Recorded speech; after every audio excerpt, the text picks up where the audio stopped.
25వ అధ్యాయము.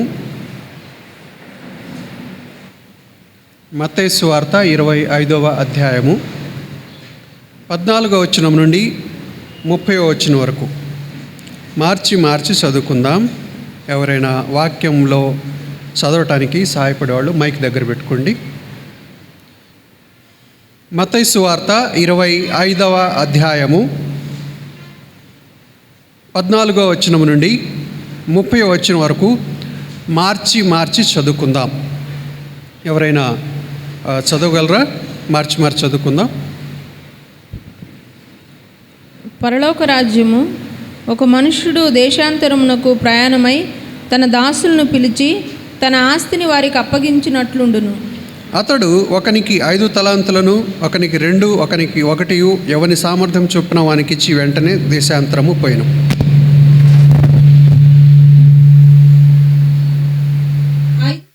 తీసుకున్న వాడు వెళ్ళి వాటితో వ్యాపారం చేసి మరి 5 తలాంతులు సంపాదించెను. అందరం కలిసి చదువు. అలాగుననే 2 తీసుకున్నవాడు మరి 2 సంపాదించెను. అయితే 1 తలాంతు తీసుకున్నవాడు వెళ్ళి భూమి త్రవ్వి తన యజమానుని సొమ్ము దాచిపెట్టెను. బహుకాలమైన తరువాత ఆ దాసుల యజమానుడు వచ్చి వారి వద్ద లెక్క చూచుకొనెను. అప్పుడు 5 తలాంతులు తీసుకున్నవాడు మరి 5 తలాంతులు తెచ్చి, అయ్యా, నీవు నాకు 5 తలాంతులు అప్పగించితివే, అవియుగాక మరి 5 తలాంతులు సంపాదించితినని చెప్పెను. అతని యజమానుడు, బడా నమ్మకమైన మంచి దాసుడా, నీవు ఈ కొంచెములో నమ్మకంగా ఉంటివి, నిన్ను అనేకమైన వాటి మీద నియమించెదను, నీ యజమానుని సంతోషంలో పాలు పొందుమని అతనితో చెప్పెను. వాడు వచ్చి, అయ్యా, నీవు నాకు 2 తలాంతులు అప్పగించితివే, అవియుగాక మరి 2 తలాంతులు సంపాదించితినని చెప్పెను. అతని యజమానుడు, బడా నమ్మకమైన మంచి దాసుడా, నీవి కొంచెములో నమ్మకంగా ఉంటివి, నిన్ను అనేకమైన వాటి మీద నియమించదును, నీ యజమానుని సంతోషములో పాలు పొందుమని అతనితో చెప్పెను. తరువాత 1 తలాంతు తీసుకున్న వాడును వచ్చి, అయ్యా, నీవు విత్తని చోట కోయువాడవును, చల్లని చోట పంట కూర్చుకొనివాడవునైనా కఠినుడవని నేను ఎరుగుదును గనుక నేను భయపడి వెళ్ళి నీ తలాంతును భూమిలో దాచిపెట్టితిని, ఇదిగో నీది నీవు తీసుకొనుమని చెప్పెను. అందుకు అతని యజమానుడు వారిని చూచి, సోమరివైన చెడ్డదాసుడా, నేను విత్తని చోట కోయువాడను, చల్లని చోట పంట కూర్చుకొనివాడనని నీవు ఎరుగుదువా? అయితే నీవు నా సొమ్ము సాహుకారుల యొద్ద ఉంచవలసి ఉండెను, నేను వచ్చి వడ్డీతో కూడా నా సొమ్ము తీసుకొని ఉందునే అని చెప్పి ఆ తలాంతును వాని యొద్ద నుండి తీసివేసి 10 తలాంతులు గల వానికి ఇయుడి. కలిగిన ప్రతి వానికి ఇయ్యబడును, అతనికి సమృద్ధి కలుగును, లేని వాని యొద్ద నుండి వానికి కలిగినదియు తీసివేయబడును. మరియు పనికి మాలిన ఆ దాసుని వెలుపటి చీకటిలోనికి త్రోసివేడి, అక్కడ ఏడ్పును పండ్లు కొరుకుటయు ఉండున. నేను చిన్న ప్రార్థన చేసుకుందాం. పరిశుద్ధుడైన తండ్రి, చదువుబడిన లేఖన భాగమును ధ్యానించుకునబోచున్నాం. మా కొరకు విరచి పంచుము, మా ప్రతి విధమైన అవసరతలు నీ వాక్యపు వెలుగులో తీర్చు. నీ పరిశుద్ధతలో ప్రభువా మమ్మల్ని ఎదిగింపచేయం, నీ రాకడ కొరకు మమ్మల్ని సిద్ధపరచు. కృతజ్ఞతా స్తుతులు చెల్లించట్లో అంతకంతకో మేము అభివృద్ధి పొందుతూ నీ రాకడ కొరకు ఎదురు చూస్తూ మేము పరిశుద్ధతలో నిలిచి ఉండి జీవించే వాళ్ళంగా మాకు సంఘముగాను, కుటుంబంగాను, వ్యక్తిగతంగాను సహాయం ఇచ్చేయమని నీ రక్త పురోక్షణను ఆశ్రయిస్తూ నీ పునరుత్థానపు శక్తిని కోరుకుంటూ నీ ఆత్మాభిషేకమును కోరుకుంటూ యేసు నామములో స్తుతించి ప్రార్థిస్తున్నాము తండ్రి, ఆమేన్. ఈ యొక్క ఉపమానము ప్రభువైన యేసుక్రీస్తు వారు చెప్పిన ఉపమానం ఇది. పరలోక రాజ్యము ఒక మనుష్యుడు దేశాంతరమునకు ప్రయాణమై తన దాసులను పిలిచి తన ఆస్తిని వారికి అప్పగించినట్లు ఉండును. పరలోక రాజ్యము ఎట్లా ఉంటుంది, ఏ విధంగా ఉంటుంది, ఎలా ఉంటుంది అంటే ఈ విధంగా ఉంటుంది అని చెప్తున్నాడు యేసుప్రభు వారు. ఏ విధంగా ఉంటుందంటే దాసుడు యజమానుడు ఉపమానం చెప్తుంటున్నాడు. దాసుడు యజమానుడు దూరదేశమునకు ప్రయాణమై వెళ్ళాడు. దేశాంతరమునకు ఒక మనుష్యుడు దేశాంతరమునకు ప్రయాణమై తన దాసులను పిలిచి తన ఆస్తిని వారికి అప్పగించినట్లు ఉండును. దేశాంతరము అంటే దేశము దాటి బయటికి వెళ్ళాడు యజమానుడు. దేశము దాటి బయటికి వెళ్తూ తన దాసులందరినీ కూడా పిలిచి వారికి తన ఆస్తిని భాగాలుగా విభజించి వాళ్లకు పంచిపెట్టి వెళ్ళాడు. తన దాసులను పిలిచి తన ఆస్తిని వారికి అప్పగించి వెళ్ళాడు. అప్పగించి దాసులకి ఎవరెవరికి ఎంత ఇచ్చాడో లెక్క మొత్తం రాసుకున్నాడు. ఆ తర్వాత తిరిగి వచ్చాడు. తిరిగి వచ్చిన తర్వాత వాళ్ళ దగ్గర నుంచి లెక్క అడుగుతున్నాడు. అంటే ఒకసారి అప్పగించాడు, మళ్ళీ రెండోసారి వచ్చిన తర్వాత అప్పగించిన లెక్క ఏమేం చేశారు, నేను మీకు అప్పగించిన దాంతో మీరేం చేశారు అనేది లెక్క అడుగుతున్నాడు. అకౌంటబిలిటీ అదే అడుగుతున్నాడు. ఇక్కడ చూద్దాం 15వ వచనం. అతడు ఒకనికి 5 తలాంతులను, ఒకనికి 2ను, ఒకనికి 1 ఎవని సామర్థ్యం చొప్పున వానికి ఇచ్చి వెంటనే దేశాంతరము పోయెను. ఒకనికి 5 తలాంతులు, ఒకతనికి 2, ఒకళ్ళకి 1 ఇచ్చాడు. ఇచ్చేసి దేశాంతరం పోయాడు. తన ఆస్తిని 8 భాగాలుగా డివైడ్ చేశాడు. 5 భాగాలు ఒకనికి ఇచ్చాడు, 2 భాగాలు ఒకనికి ఇచ్చాడు, 1 భాగం ఒకనికి ఇచ్చాడు. ఇచ్చి వెళ్ళిపోయాడు. తర్వాత చివరిలో ఆయన వచ్చాడు. వచ్చినప్పుడు లెక్క అడిగాడు. 5 తలాంతులు ఆయన వచ్చి లెక్క అప్పచెప్పాడు.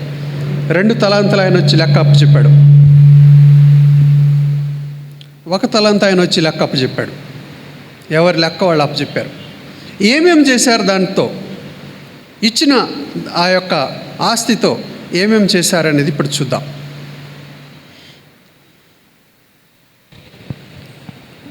16వ వచనం చదవండి.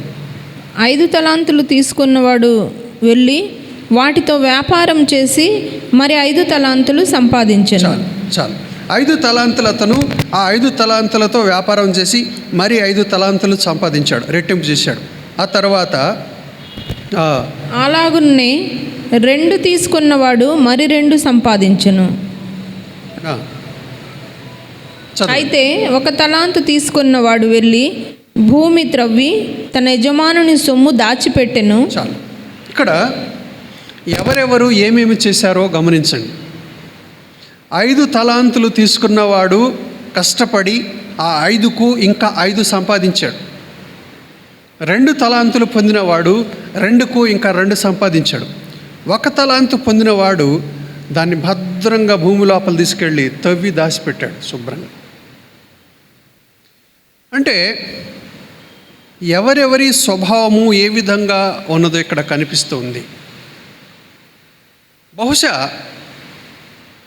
ఈ 1 తలాంతు తీసుకొనినవాడు తన యొక్క ప్రవర్తన వ్యత్యాసంగా ఉన్నది. మిగతా 2 ఎవరైతే ఉన్నారో 5 తలాంతులోళ్ళు 2 తలాంతులోళ్ళు వాళ్ళు తమ పని తాము చేసుకుంటూ పోయారు. కానీ 1 తలాంతు తీసుకొనిన వాడే తన యొక్క ప్రవర్తన అభ్యంతరకరంగా ఉంది ఇక్కడ. తర్వాత చూడండి 19వ వచనం. బహుకాలమైన తరువాత ఆ దాసుల యజమానుడు వచ్చి వారి యొద్ద లెక్క చూచుకొనును.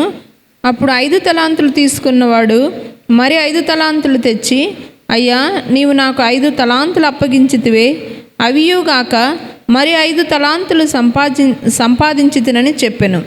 అతని యజమానుడు, భలా నమ్మకమైన మంచి దాసుడా, నీవు ఈ కొంచెంలో నమ్మకముగా ఉంటివి, నిన్ను అనేకమైన వాటి మీద నియమించెదను, నీ యజమానుని సంతోషంలో పాలు పొందుమని అతనితో చెప్పెను. ఈ 5 తలాంతులు తీసుకున్నవాడు వచ్చి యజమానుని దగ్గర లెక్క చెప్తున్నాడు. 19వ వచనంలో బహుకాలమైన తరువాత ఆ దాసుల యజమానుడు వచ్చి వారి యొద్ద లెక్క చూచుకొనెను. యజమానుడు తిరిగి వచ్చాడు బహుకాలం తర్వాత. వచ్చినప్పుడు లెక్క చూచుకున్నాడు. ఒక్కొక్కళ్ళు పిలిచి లెక్క అడిగాడు. నీకు 5 తలాంతులు ఇచ్చాను కదా, ఏం చేశావు? చెప్తున్నాడు, అయ్యా నీవిచ్చిన 5 తలాంతులతో నేను వ్యాపారం చేశాను, ఇంకో 5 తలాంతులు సంపాదించాను అని చెప్పంటున్నాడు.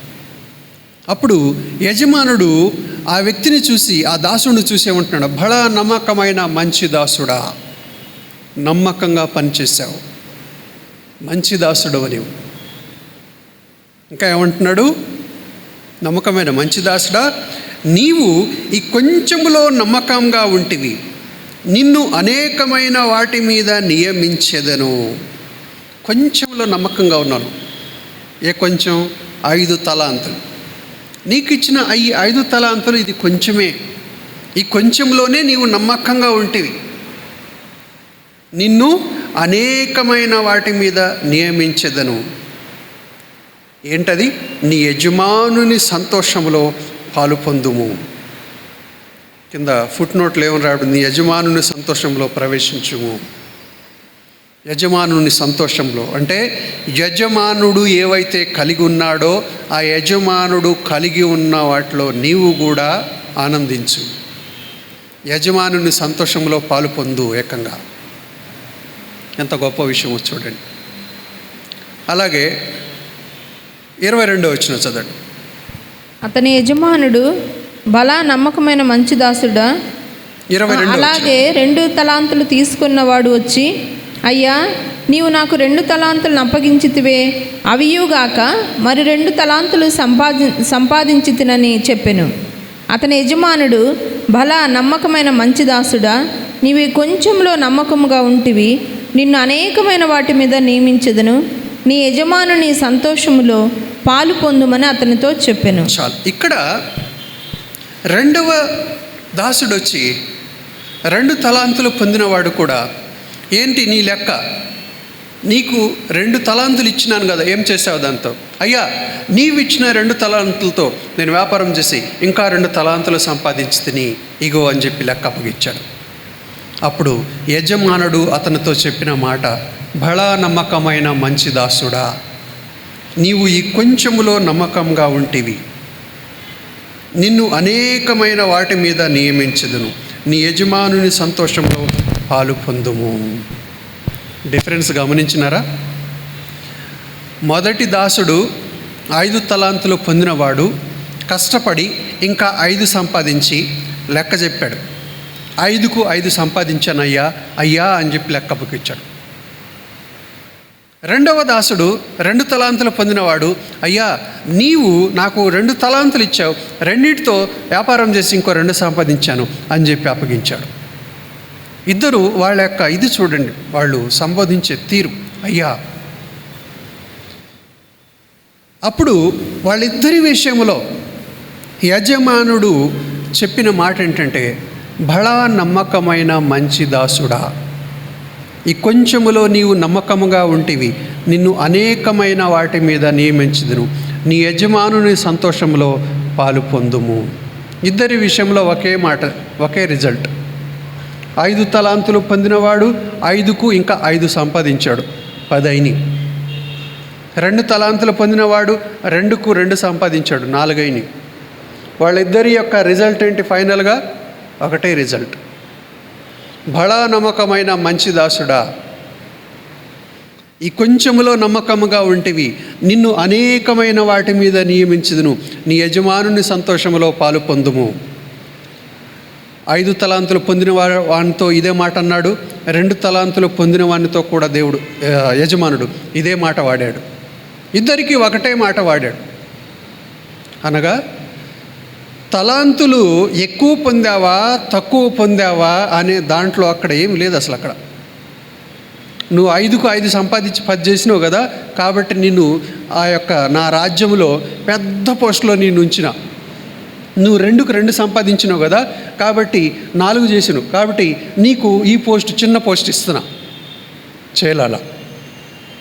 ఇద్దరికి ఒకటే రిజల్ట్.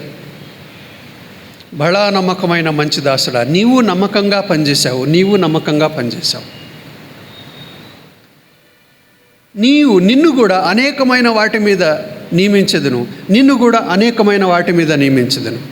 నీవు కూడా యజమానుని సంతోషంలో పాలు పొందుము, నీవు కూడా యజమాని సంతోషంలో పాలు పొందు. ఇద్దరికీ ఒకే రిజల్ట్, ఫైనల్ రిజల్ట్, ఫైనల్గా వాళ్ళకు వచ్చిన ప్రతిఫలము 5 తలాంతులకి 2 తలాంతుల వానికి ఇద్దరికీ వచ్చిన చివరి ఫలితము ఒకటే ఫలితం వచ్చింది ఇద్దరికి. నమ్మకమైన మంచి దాసుడా.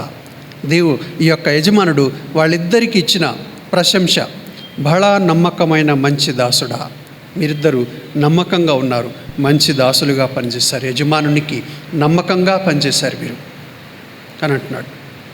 అందుకని వాళ్ళ విషయంలో ఇక్కడ మనం గమనిస్తే, ఇక్కడ వీళ్ళ యొక్క స్వభావాలు చూస్తే, ఈ 5 తలాంతుల అతను, 2 తలాంతుల అతను, 1 తలాంతు అతను, వీళ్ళందరినీ కూడా క్రోడీకరించి చూస్తే వీళ్ళ యొక్క స్వభావాలు ఏంటో అక్కడ మనకు కనిపిస్తూ ఉంటున్నాయి.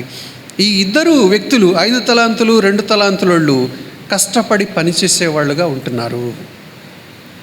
కష్టపడే గుణం వీళ్ళలో ఉంది. ఎక్కువ ఇచ్చారా తక్కువ ఇచ్చారనే చోట్ల వీళ్ళు, నా యజమానుడు నాకు ఏదైతే ఇచ్చాడో దానిని నేను నమ్మకంగా ఉపయోగించాలి, దానిని నేను నమ్మకంగా వాడాలి, ఉపయోగకరంగా వాడాలి అని ఆ యొక్క నమ్మకత్వాన్ని ప్రదర్శించారు. యజమానుడు వీళ్ళలో చూసింది ఒకటి, నమ్మకత్వం, కష్టపడే గుణం వీళ్ళలో చూశాడు.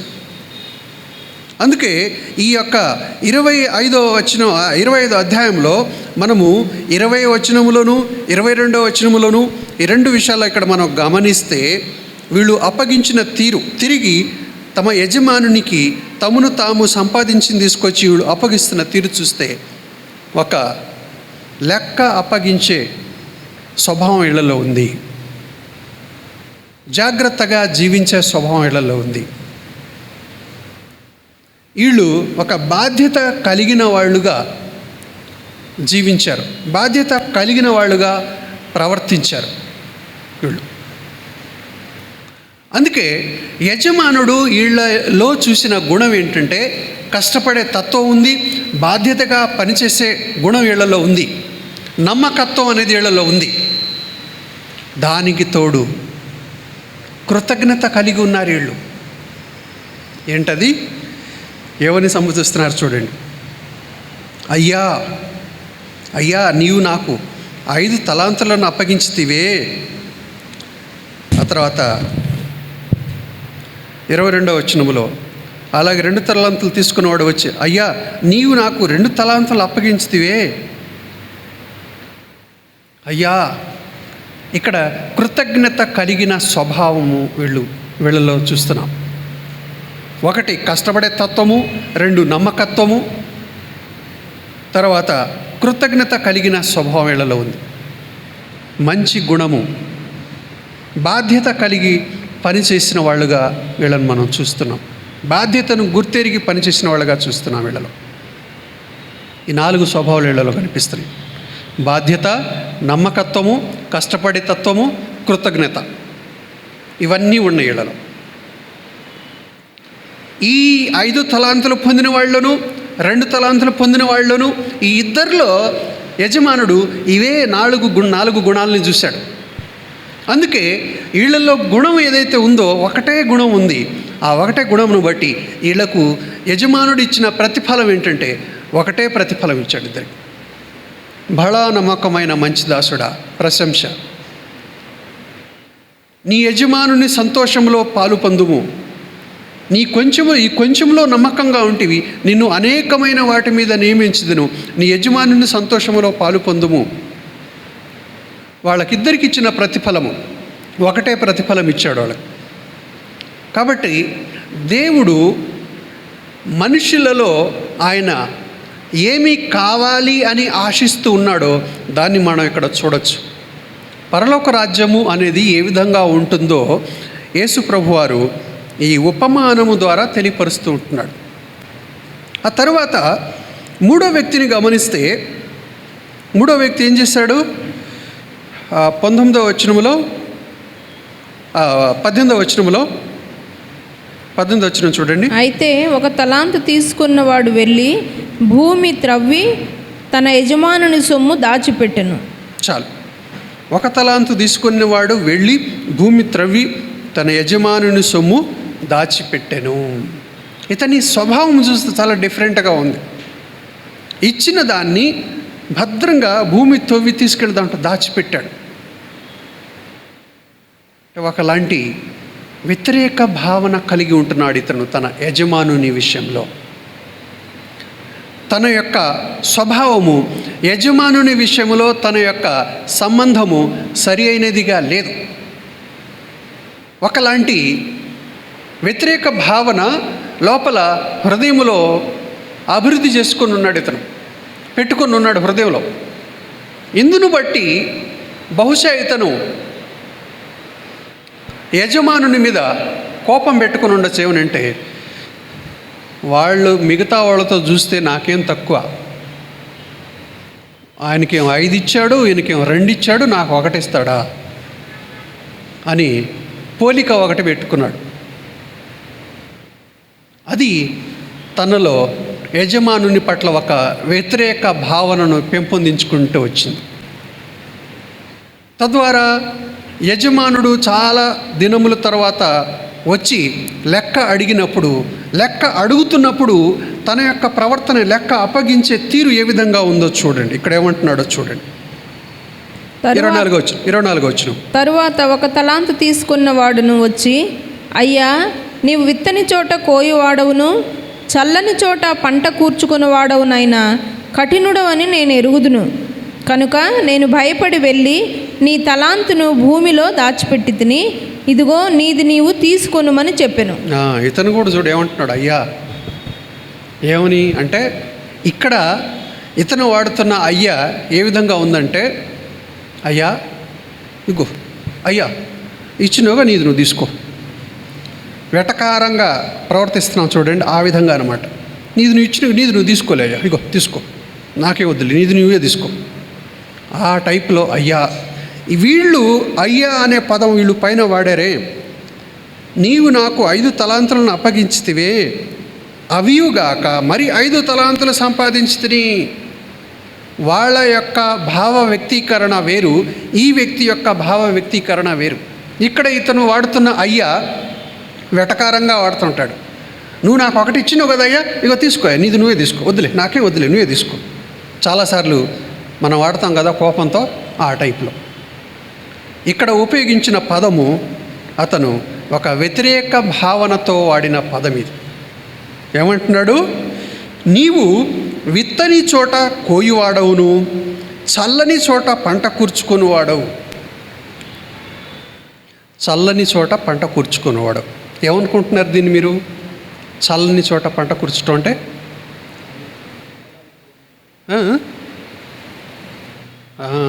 కొంతమందికి అర్థం అవుద్ది ఇది. చల్లని చోట పంట కూర్చుకోవడం. చల్లని చోట అంటే కూల్గా ఉన్న ప్రదేశంలో అనుకుంటారు చాలామంది. చల్లటం అంటే విత్తనాలు చల్లటం. విత్తనాలు చల్లుతుంటాం కదా, విత్తనాలు చల్లిన చోట పంటను ఆశిస్తాం. కానీ నువ్వు విత్తనాలు చల్లని చోట కూడా, విత్తనాలు ఎక్కడైతే చల్లవో ఆ చల్లని చోట కూడా నువ్వు నాకు అక్కడ పంట కావాలని, విత్తనాలే చల్లని పంట ఎక్కడి నుంచి వచ్చింది? విత్తనాలు చల్లకుండా అక్కడి నుంచి నువ్వు పంటను ఆశించే కఠినాత్ముడు, నువ్వు అంత కఠినాత్ముడు నువ్వు అని అంటున్నాడు ఇతను. చాలామంది తెలుగు తొందరగా అర్థం చేసుకోలేని వాళ్ళు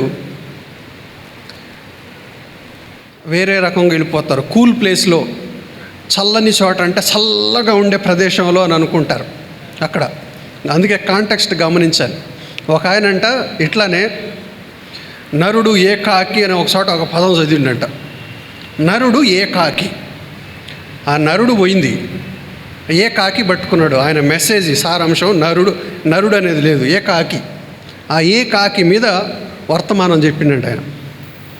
ఇది ఏకాకి, ఇది ఎక్కడి నుంచి వచ్చిన కాకి అని పట్టిండంట. ఇది నల్ల కాక తెల్ల కాక అని చెప్పి దాని మీద మెసేజ్, కాకి మీద మెసేజ్ అంట.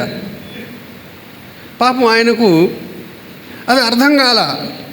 ఏకాకి అంటే రెండు అంతా కలిపి ఉంటేనే అర్థం వస్తుంది. అది ఏ సపరేట్ చేసి కాకి సపరేట్ చేసిన అంటే అది ఏ కాకి, ఏ రకమైన కాకి అనేది వస్తుంది. అది అందుకే తెలుగును ఎక్కడ విడదీయాలో ఎక్కడ కలపాలో జాగ్రత్త చూసుకోవాలి. దాన్ని కలిపి వాడితేనే అర్థం ఉంటుంది. దాన్ని విడదీస్తే మళ్ళీ అది కాకిలోకి పోద్ది, నల్ల కాకి తెల్ల కాకి అని చెప్పి మొత్తం. అందుకనే అర్థం చేసుకునే విధానంలో అర్థం చేసుకోవాలి. చాలామంది తెలుగును సరిగ్గా అర్థం చేసుకోక దీంట్లో నుంచే పెడ అర్థాలు లాగుతారు, తప్పుడు అర్థాలు లాగుతాడు. ఆ తప్పుడు అర్థాలతోనే ఈ రోజుల్లో చాలామంది డిస్కషన్లు సరిగ్గా అర్థం చేసుకోక. అందుకే చాలా జాగ్రత్తగా ఉండాలి. ఈ యొక్క వాక్యాన్ని మనము పఠించేటప్పుడు, ధ్యానించేటప్పుడు దాన్ని సరి అయిన విధానములో విభజించాలి. Rightly dividing the word of God, దాన్ని సరి అయిన విధానములో దాన్ని విభజించాలి. దేవుని వాక్యాన్ని సరిగ్గా విభజించకపోతే అది వేరే అర్థం ఇస్తుంది. అందుకని కాంటెక్స్ట్ని బట్టి, సందర్భాన్ని బట్టి అక్కడ వాడుతున్న పదం ఏంటి, పదం అక్కడ కాకి అని వాడుతున్నారని కాకి కాదు అక్కడ. అంటే నరుడు ఒంటరిగా ఉన్నాడు, ఒక్కడే ఉన్నాడు అని ఆ యొక్క అర్థంతో అక్కడ మాట వాడుతున్నారు. అంతేగాని కాకిని తీసుకొచ్చి అక్కడ పెట్టల. ఇలాగ అర్థం చేసుకోవాలి. అందుకే చల్లని చోట అంటే చల్లని చోట అంటే కూల్ ప్లేస్ అనుకోమాకండి, చల్లగా ఉండే ప్రదేశం కాశ్మీర్లో అనుకోమాకండి. చల్లటం అంటే విత్తనాలు వెదజల్లటం. ఆ విత్తనాలు వెదజల్లే సందర్భంలో వాడుతున్న మాట అయితే విత్తనాలు వెదజల్లని చోట, విత్తనాలే చల్లకుండా, విత్తనాలే అక్కడ నువ్వు నాటకుండా, నాటని చోట నువ్వు పంటను ఆశించేవాడు అంటే అంత కఠినాత్ముడు నువ్వు. చూసారా, యజమానుడు మీద ముందుగానే ఇతను ఒక వ్యతిరేక భావన పెట్టుకొని ఉన్నాడు హృదయంలో. అందుకని ఏదైనా ఒక వ్యతిరేక పని, యజమానునికి వ్యతిరేకంగా ఏదైనా ఒక పని చేస్తున్నాడంటే ఒక వ్యక్తి ఆల్రెడీ తన లోపల ముందుగానే ఒక తప్పుడు అవగాహన పెట్టుకొని ఉన్నాడని అర్థం. అందుకే ఇతను ఏం చేశాడు, ఇక్కడ 18వ వచనంలో చూస్తేనే అర్థమైంది. ఒక తలాంతు తీసుకొని వాడు వెళ్ళి భూమి త్రవ్వి తన యజమానుని సొమ్ము దాచిపెట్టెను. అతను ఎందుకు ఆ పని చేశాడంటే ముందే యజమాని మీద అతనికి గొంతు దాకా ఉంది. ఏమనంటే వాళ్ళకి 5 తలాంతు ఇస్తాడా, వీళ్ళకి 2 తలాంతులు ఇస్తాడా, నాకు 1 తలాంతు ఇస్తాడా, అసలు నా టాలెంట్ ఎంత, వాళ్ళ టాలెంట్ ఏంది, అసలు నేను ఎంత వరం కలిగినోడిని, నేను ఎలాంటి సత్తా కలిగినోడిని, ఎలాంటి సామర్థ్యం ఉందో నాకు యజమానుడు ఆయనకు తెలీదా? యజమానుడికి ఏమి సామర్థ్యంలో ఉన్నోడికి 5 ఇచ్చాడు, ఏమి సామర్థ్యంలో 2 ఇచ్చాడు, నేను ఎంతో సామర్థ్యం కలిగినోడిని నాకు 1 ఇస్తాడా అంటే నా యొక్క తెలివితేటల్ని ఆయన గుర్తించలేదు అని యజమానుడి మీద ఇతను తప్పుడు అవగాహన పెట్టుకొని ఉన్నాడు. చాలామంది ఇట్లానే చేస్తుంటారు, ఒకళ్ళనొకళ్ళు పోల్చుకుంటూ ఉంటుంటారు. ఇక్కడ ఈ ఉపమానంలో గమనించవలసింది ఏంటంటే ఎవరు ఎవరితోనూ పోల్చుకోవద్దండి. ఈ లోకంలో అన్ని చోట్ల పోలికలే. వాళ్ళ అబ్బాయి కంటే మా అబ్బాయి బాగా చదువుతాడు, మా అబ్బాయి చాలా ఇంటెలిజెంట్, మా అబ్బాయి క్లవరు, మా అబ్బాయికి వచ్చిన మార్కులు వాళ్ళ అబ్బాయికి వచ్చినాయా, ఇక్కడ నుంచి మొదలవుద్ది అసలు కథ మొత్తం. ఈ రకరకాల పోలికలు. ఇంకా మా అబ్బాయి ఎంత తెల్లగున్నాడు, వాళ్ళ అబ్బాయి ఎంత నల్లగున్నాడు, అమ్మో ఈయనేదో తెల్ల కలర్ ఈయన తీసుకొచ్చి ఇచ్చినట్టుగా. ఈ పోలికలకు హద్దులు లేవు ఇంకా మనిషికి. ఆ పోలికలకి మనిషికి ఛాన్స్ ఇవ్వాలి, కానీ ఎక్కడికి పోతాడో తెలియదు అసలు ఆ పోలికల్లో. ఎవరిని ఎవరితో పోల్చుకోవద్దండి. ఏది కూడా నీ చేతుల్లో నుండి నువ్వు చేసుకుంది కాదు, ఏది కూడా నువ్వు సంపాదించింది కాదు. దేవుడిచ్చిన ఈ కలర్ కూడా దేవుడిచ్చిందే, నువ్వు సంపాదించుకున్న కలర్ కాదు. అద్దం ముందు చూసుకొని నన్ను నేను చూసుకుని అబ్బా నేను ఎంత తెల్లగున్నానో అని చెప్పి వెంటనే నల్లటోడితో జ్ఞాపకం చేసుకుని ఆ నల్లని బాగా నల్లగా ఉంటాడు ఆయన అయితే అని వెంటనే జ్ఞాపకం చేసుకొని వాళ్ళ మీద చెదిరించుకొని ఈయనకేదో క్వాలిఫికేషన్ ఈయన సంపాదించుకున్నట్టుగా, వాళ్ళేదో పాపం ఎక్కడి నుంచో దరిద్రపు క్వాలిఫికేషన్ వాళ్ళేదో పోగొట్టుకున్నట్టుగా, ఇలాగా అన్నీ దేవుడిచ్చినవే. మనము సంపాదించుకుంది, మనం కలిగి ఉన్నది ఏది లేదు. అది గుర్తుపెట్టుకోండి ఫస్ట్. అక్కడ కనుక అది అర్థం చేసుకోకపోతే ఈ వ్యక్తిలాగానే ముఖం మాడుచుకునే వాళ్ళలాగా ఉంటాం. ఈ ఒక తలాంతో కలిగిన వాడు వెంటనే తవ్వి భూమిలో పాతిపెట్టి భద్రంగా ఉంచాడు. యజమానుడు రాగానే భూమిలోంచి తవ్వి తీసుకొచ్చి ఎత్తాడు. ఎంత అవమానం అండి యజమానుడికి అది. యజమానుని ముందు తీసి తవ్వి ఇస్తున్నాడు. ఇదిగో నీది నువ్వే తీసుకో. ఎందుకు ఈ పని చేశానంటే నీ గురించి నాకు బాగా తెలుసు. నువ్వు కఠినాత్ముడు అని, నువ్వు ఎంత కఠినాత్ముడు, ఎంత కష్టపెట్టేవాడువో నాకు బాగా తెలుసు నీ గురించి. అందుకే నీది నువ్వే తీసుకో, నాకేం వద్దులే. అంటే యజమానుడిని అవమానపరచటం, అవమానానికి గురి చేయటం. యజమానుడు ఇక్కడ చూస్తుంది ఎవరికి ఎంత ఇచ్చాను, 5 ఇచ్చాను, 2 ఇచ్చాను, 1 ఇచ్చాను, అవి కాదు చూస్తుంది. యజమానుడు వీళ్ళ స్వభావాలు బయటికి లాగటానికి ఇచ్చాడు. అందుకే చాలాసార్లు సణుక్కునేవాళ్ళు, గొణుక్కునేవాళ్ళు ఉంటారు చూడు. ఒకళ్ళ మీద ఒకళ్ళ పోలికలు పెట్టుకుంటూ ఏం దేవుడో ఏమో. మా చర్చిలోనే చూడు, వాళ్ళకేమో దేవుడు తెగ ఇచ్చాడు, అన్నీ ఇచ్చాడు. నాకు చూడు ఏమీ లేదు దేవుడు, ఏం దేవుడో ఏమో. ఒకళ్ళని ఒక విధంగా చూస్తాడు, ఇంకొకళ్ళని ఇంకో విధంగా చూస్తాడు దేవుడు అని మనలోనే మనం అనుకునే వాళ్ళు చాలామంది ఉన్నాం. ఒకసారి ఒక సహోదరుడు ఒక సేవకుడి మీద తగాదు పెట్టుకుంటున్నాడు. ఏమనంటే, అన్నా నువ్వు అందరిని ఒకలాగా చూడలేదు అన్నాను, ఒకళ్ళని ఒక విధంగా ఒకళ్ళని ఇంకో విధంగా చూస్తున్నావు అన్నాను, నీ తీరు బాగలేదన్నా అని చెప్పి గొడవ పెట్టుకుంటాడు. ఏంటి బాబు ఏమైందంటే, చూడన్నా వాళ్లకు నువ్వు ఏ విధంగా సహాయపడ్డావో వీళ్ళ విషయంలోకి వచ్చేసరికి ఎందుకన్నా అంత కఠినంగా ప్రవర్తిస్తున్నావు అని తగాదు పెట్టుకుంటున్నాడు. ఏం చేయాలి ఇప్పుడు? యజమానుడికి తెలుసు ఏ దాసుడిని ఎట్ట వాడుకోవాలో, ఏ దాసుడు దేనికి సూట్ అవుతాడో, ఎవరిని ఏ విధంగా ట్రీట్ చేయాలో యజమానుడికి బాగా తెలుసు. దేవుడికి బాగా తెలుసు ఎవరిని ఏ విధంగా మలచి సరిచేయాలో. అలాగే సేవకుడికి కూడా తెలుసు ఎవరిని ఏ విధంగా మలచి దేవుని దగ్గరకు తీసుకురావాలి. అల్టిమేట్ గోల్ ఏంటంటే, చిట్ట చివరి ఉద్దేశం ఏంటంటే, ఏ విధము చేతనైనను దేవునిలో మంచిగా తీర్చిదిద్దబడాలి అనేది దాని యొక్క సారాంశం, ఉద్దేశం. ఆ ఉద్దేశాన్ని దృష్టిలో పెట్టుకొని కొంతమందికి దేవుడు అడిగిన అన్నీ ఇస్తాడు, కొంతమందికి ఎన్ని అడిగినా కూడా ఒక్కటి కూడా ఈడు. ఎందుకు? అడిగినన్నీ ఇచ్చి ఇతన్ని దేవుని దగ్గరకు తీసుకొచ్చి చక్కగా తీర్చిదిద్దాలి. ఇతనికి అడిగిన ఒక్కటి కూడా ఇవ్వకుండా ఇతన్ని దేవుని దగ్గరకు తీసుకొచ్చి ఇతన్ని కూడా శుద్ధ సువర్ణంగా తీర్చిదిద్దాలి. ఉద్దేశము ఒకటే. అందుకనే గమనించాలి, వెనకాల ఉన్న ఉద్దేశం ముఖ్యం. అంతేగాని ఇచ్చిన క్వాంటిటీ ఎంత పరిమాణంలో ఇతనికి ఇచ్చాడనేది కాదు అక్కడ. ఈ ఉద్దేశం అర్థం చేసుకోకపోతే దేవుడి మీద గొడవ పెట్టుకుంటారు, సేవకుడి మీద గొడవ పెట్టుకుంటారు, చివరికి విశ్వాసులు కూడా గొడవ పెట్టుకుంటారు. విశ్వాసులు అయిపోయి చివరికి పిశాచులు అయిపోతారు. తమిళంలో ఉంటుంది అన్నమాట. తమిళంలో సాతానుడికి పిశాచి అనే పదం వాడతారు వాళ్ళు. పిశాచి, సాతాను చేతులకు పోతారు చివరికి. అందుకని ఎవరిని ఎవరితోనూ పోల్చుకోవద్దు. పోలికలు అనేవి సాతానుడు పెట్టేవి. ఎందుకంటే ఎవరికి ఎవరము కూడా ఎలాంటి అర్హతలు మనం సంపాదించుకునే కావు, క్వాలిఫికేషన్స్ ఏవి కూడా మనవి కావు, దేవుడిచ్చినవి. కాబట్టి దేవుడిచ్చిన దాన్ని బట్టి దేవుణ్ణి మనం స్తుతించాలి అంతవరకు. కానీ నాకు ఇంత ఇచ్చాడు, నీకు ఎంత ఇచ్చాడు, నువ్వు తక్కువ నేను ఎక్కువ అనేది కాదు అక్కడ.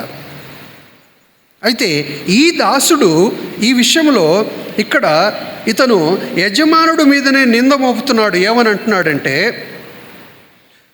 24వ వచనంలో, అయ్యా నీవు విత్తని చోట కోయివాడవు, చల్లని చోట పంట కూర్చుకొనివాడు అయిన కఠినుడు అని నేను ఎరుగుదును.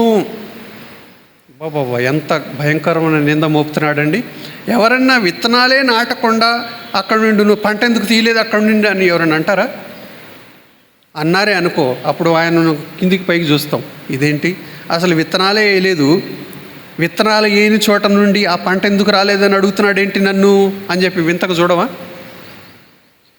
అయితే ఈ వ్యక్తి యజమానుణ్ణి అంత భయంకరంగా నీచాతి నీచంగా ఇతను అవమానానికి గురి చేస్తూ ఉంటున్నాడు. నీవంత కఠినుడు అని అంటున్నాడు. అంటే యజమానుని యొక్క కృప, యజమానుని యొక్క కనికరము, యజమానుని యొక్క ప్రేమ ఇవన్నీ ఇతనికి తెలియలే, బయటికి కనిపించలే ఇతనికి. ఒకటే బయటికి చూశాడు ఇతను, అంతే. బయటికి చూసి పోల్చుకున్నాడు, ఒకళ్ళని పోల్చుకొని అతను కుంగిపోయాడు. వాళ్ళకి అన్ని ఉన్నాయి, వీళ్ళకి ఇన్ని ఉన్నాయి, నాకు చూస్తే ఒకటే ఉంది. అదే నిరాశ చివరికి తాను తనకిచ్చిన అన్నీ కూడా మట్టిలో పాతి పెట్టాడు. తద్వారా ఇతనికి వచ్చిన రిజల్ట్ ఏంటో చూడండి, నష్టం. ఇతని గురించి ఏమన్నాడు?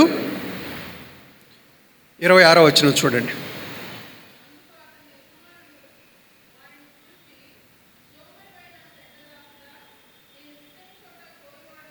చల్లని చోట పంట కూర్చుకునేవాడు నన్ను ఎరుగుదువా? చాలు. యజమానుడు ఇతని విషయమై వాడిన పదం ఏంటో చూడండి. మొదట ఇద్దరు ఎవరైతే ఉన్నారో 5 తలాంతులు 2 తలాంతులు, వారి విషయంలో ఏమని వాడాడు? బడా నమ్మకమైన మంచి దాసుడా అని వాడాడు. ఇతని విషయంలో ఏం వాడాడో చూడండి, సోమరివైన చెడ్డదాసుడా. అసలు విషయం ఏంటంటే, ఇతను ఎందుకు ఇచ్చిన 1 తలాంతుని భూమిలో తవ్వి ఎందుకు దాచిపెట్టాడంటే కారణం ఏంటంటే, తనకు కష్టపడే తత్వము లేదు. మొదటి పాయింట్. ఎందుకు కష్టపడే తత్వము ఇతనికి లేదు అంటే, ఇతను సోమరి, ఇతని యొక్క గుణము. తర్వాత ఇతను చెడ్డవాడు, చెడ్డ స్వభావం కలిగిన వాడు. చెడ్డ స్వభావాన్ని అంతకంతకు డెవలప్ చేసుకుంటున్న వ్యక్తి ఇతను. ఈ కారణమును బట్టి యజమానుడి మీదనే ఇతను తిరుగుబాటు చేశాడు. అందుకే యజమానుని మీదనే ఇతను చెడ్డ అభిప్రాయము అభివృద్ధి పరుచుకొని ఉన్నాడు ఇతను. అందుకే బాధ్యతను ఎరుగని వాడుగా ప్రవర్తిస్తూ ఉంటున్నాడు. బాధ్యతారాహిత్యం, బాధ్యతగా మెలగలేదు ఇతను. తన బాధ్యతను మరిచాడు. నా యజమానుడు నాకు పనిచ్చాడు, ఆ పని నేను చేయాలి అనే బాధ్యతను మర్చిపోయిన వాడితను. ఆ బాధ్యతను మరచుటను బట్టి ఆ చెడ్డ స్వభావం ద్వారాగా ఇతనిలో ఆ సోమరితనం వచ్చేసింది. అందుకే సోమరివైన చెడ్డదాసుడా అని అంటున్నాడు.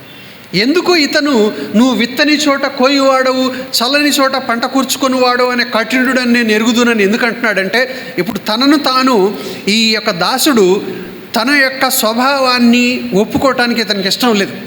అందుకే నిందంతా యజమానుడి మీద పెట్టేస్తున్నాడు. చాలాసార్లు మనుషుల యొక్క స్వభావం ఎట్లే ఉంటుంది. మనుషులు తమలో ఉన్న ఆ యొక్క చెడ్డ స్వభావం ఏదైతే ఉందో దాన్ని కప్పిపుచ్చుకోవటం కోసం ఇతరుల మీద నింద మోపుతారు. చెడ్డోళ్ళ యొక్క బుద్ధి అట్లుంటుంది. వాళ్ళ యొక్క స్వభావం, వాళ్ళ స్వభావాన్ని వాళ్ళు కప్పిపుచ్చుకోవటం కోసం ఇతరుల మీద మొత్తం నెట్టేస్తారన్నమాట. ఇతను అదే చేస్తున్నాడు.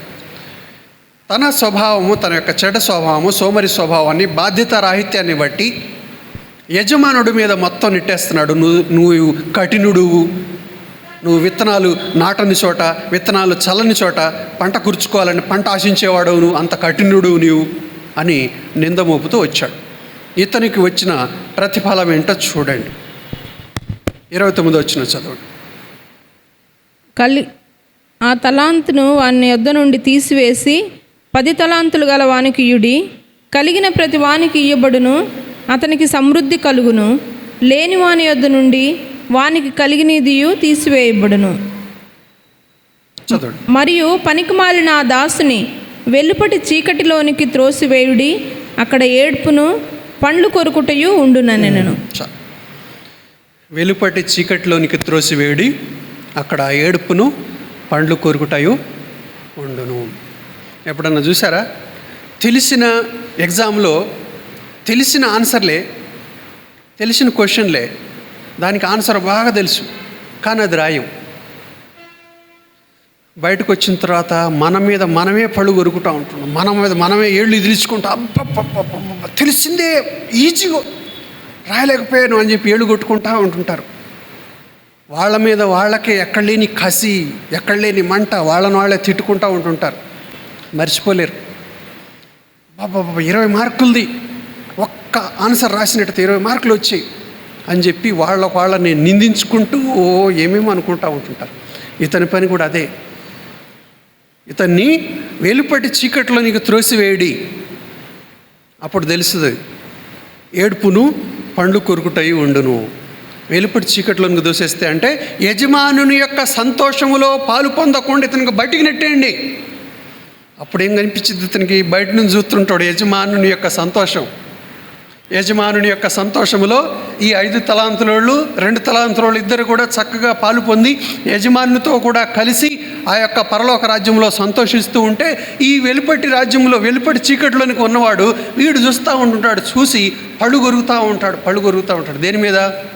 తన బాధ్యత రాహిత్యాన్ని బట్టి, తన యొక్క సోమరితనాన్ని బట్టి, తన యొక్క చెడ్డ స్వభావాన్ని బట్టి, అయ్యో నేనేనా, నా యజమానుడు ఎంత మంచోడే, నా యజమానుడు ఎంత కృపగలవాడే, నా యజమానుడు ఎంత కనికరం గలవాడే, నేనే అర్థం చేసుకోలేకపోతేనే, అయ్యో ఎంత దుష్టుణ్ణి, ఎంత పాపిష్టుణ్ణి అని చెప్పి వాడి మీద వాడిని నిందించుకుంటూ, వాడి మీద వాడే శపించుకుంటూ, వాడి మీద వాడే పళ్ళు గురుగుతూ ఉంటుంటాడు. అది జరిగే నష్టం అతనికి. ఇక్కడ మనం గమనించవలసిన సారాంశం ఏంటంటే, ఈ యజమానుడు యేసు ప్రభువారు, ఆ మనుషులు ఈ లోకంలో ఉన్న మనుషులు. ఈ లోకంలో ఉన్న ప్రతి మనిషికి దేవుడు తలాంతులను ఇచ్చాడు. 5 తలాంతులు, 2 తలాంతులు, 1 తలాంతులు వర్గీకరణలాగా. కొంతమందికి ఎక్కువ, కొంతమందికి తక్కువ, కొంతమందికి చాలా తక్కువ ఇచ్చాడు.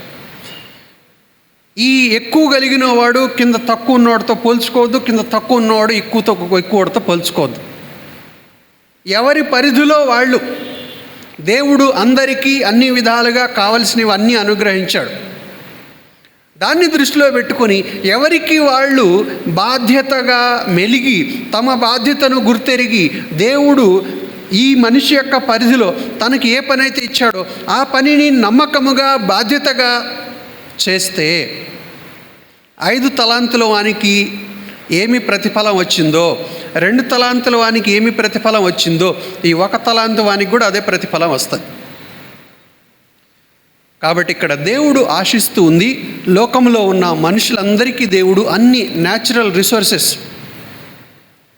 ఈ యొక్క ప్రకృతి వనరులు అందరికీ అన్నీ ఇచ్చాడు దేవుడు. దానిని మనం వాడుకునే తీరు ఏ విధంగా ఉంది? రక్షణ, సిలువలో ఆయన రక్షణ కార్యాన్ని సంపూర్తి చేసి అందరి ముందు పెట్టాడు.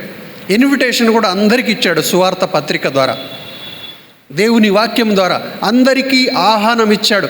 రండి, రక్షణ పొందండి, నా వైపు చూసి రక్షణ పొందండి, నా యందు విశ్వాసం ఉంచి రక్షణ పొందండి అని అందరికీ ఆహ్వానం ఇచ్చాడు. ఆహ్వానాన్ని అందుకున్న వాళ్ళందరూ వచ్చి రక్షణ పొందుతున్నారా? లేదు, కొంతమందే రక్షణ పొందుతున్నారు. కారణం ఏంటి? గుర్తెరిగిన వారు మాత్రమే. గుర్తెరగని వారు రారు, పళ్ళు కొరుక్కుంటూ ఉంటుంటారు. దేవుడి మీదే రకరకాల అభాండాలు మోపుతూ ఉంటారు, నిందలు మోపుతూ ఉంటుంటారు. వాళ్ళ పరిస్థితి ఏంటి? లాస్ట్కు పళ్ళు కొరకటం, ఏం లేదు. అందుకే ఇక్కడ మనం గమనించవలసింది, దేవుణ్ణి ఎరిగిన వాళ్ళు బాధ్యతను గుర్తెరుగుతారు, లెక్కగా బ్రతుకుతారు, దేవునికి కృతజ్ఞత కలిగి జీవిస్తారు, నమ్మకస్తులుగా జీవిస్తారు. దేవుణ్ణి ఎరిగిన వాళ్ళు. దేవుణ్ణి ఎరగని వాళ్ళు బాధ్యత రాహిత్యముతో జీవిస్తారు, బాధ్యత లేని వాళ్ళుగా బ్రతుకుతారు. సోమరులుగా చెడ్డ స్వభావాన్ని డెవలప్ చేసుకుంటూ, దేవుని మీదనే నిందలు మోపుకుంటూ, దేవుని బిడ్డల మీదనే నిందలు మోపుకుంటూ కాలాన్ని వెళ్ళబుచ్చుతారు. అయితే ఒకటి గమనించాలి, దేవుని రాకడ సమయంలో దేవుడు ఇప్పుడైతే దేశాంతరానికి పోయాడు, మనకు అప్పగించి వెళ్ళిపోయాడు, తలాంతులు అప్పగించి వెళ్ళిపోయాడు. మళ్ళీ వస్తున్నాడు ఆయన. మళ్ళీ వచ్చేసరికల్లా మనం లెక్క అప్పగించాలి. దేవుణ్ణి ఎరిగిన వాళ్ళు, దేవుణ్ణి ఎరగని వాళ్ళు అందరూ లెక్క అప్పగించాలి.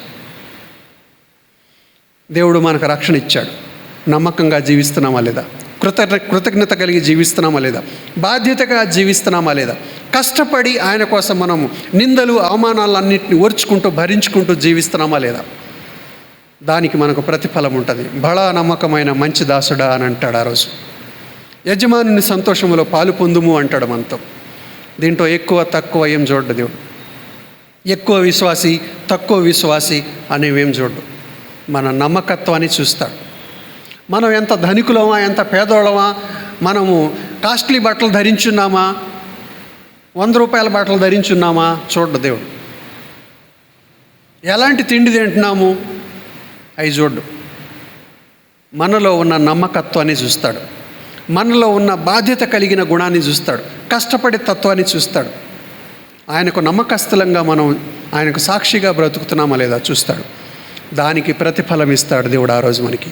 ఆయన రాజ్యములో సంతోషముగా ఆయనతో కూడా కలిసి పాలు పొందుతాం. నమ్మకమైన మంచి దాసుడు అంటారు మన గురించి ఆయన. అయితే దేవుడిచ్చిన దానిని నిర్లక్ష్యం వహించి ఏం రక్షణ ఏమలే అని చెప్పి దాన్ని చులకనగా తీసుకొని బాధ్యత లేని వారంగా, సోమరులంగా, దేవుని మీదనే చెడ్డ స్వభావాన్ని డెవలప్ చేసుకుంటూ, దేవుని మీదనే వ్యతిరేక స్వభావాన్ని డెవలప్ చేసుకుంటూ బ్రతికామా, వాళ్ళకు మిగిలేది నష్టమే. వెలుపటి చీకట్లో ఉంటారు, అక్కడ ఏడుపు, పళ్ళు కొరుకుట ఉంటుంది. అయ్యో, నేను భూమి మీద బ్రతికున్నప్పుడు నేను ఎందుకు నిర్లక్ష్యం చేస్తున్నా? దేవుడు నాకు అన్నీ ఇచ్చాడు కదా, అందరితో పాటు నాకు అన్నీ ఇచ్చాడు కదా, ఎందుకు నేను నిర్లక్ష్యం చేశానే అని చెప్పి అక్కడ ఏడ్చుకుంటూ పళ్ళు కొరుకుతూ ఉంటుంటాడు. తనను తాను నిందించుకుంటూ, శపించుకుంటూ ఆ యొక్క మంటలో కాలుతూ ఉంటుంటాడు. అందుకే ఎఫెసీలకు రాసిన పత్రికలో ఒక మాట ఉంది. చివరిగా ఆ మాట చదువుకొని మనం ప్రార్థన చేసుకొని ముగించుకుందాం. ఎఫెసీలకు రాసిన పత్రిక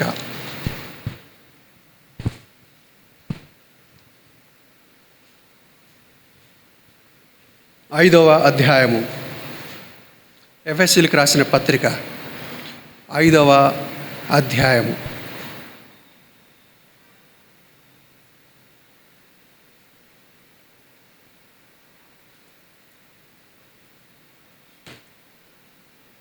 వచనం నుండి చదవండి సార్.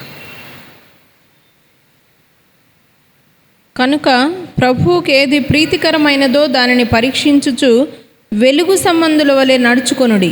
అలాగే 15వ వచనం. దినములు చెడ్డవి గనుక మీరు సమయమును పోనీయక సద్వినియోగం చేసుకొనుచు అజ్ఞానుల వలె కాక జ్ఞానుల వలె నడుచుకున్నట్లును జాగ్రత్తగా నడుచుకొనుడి.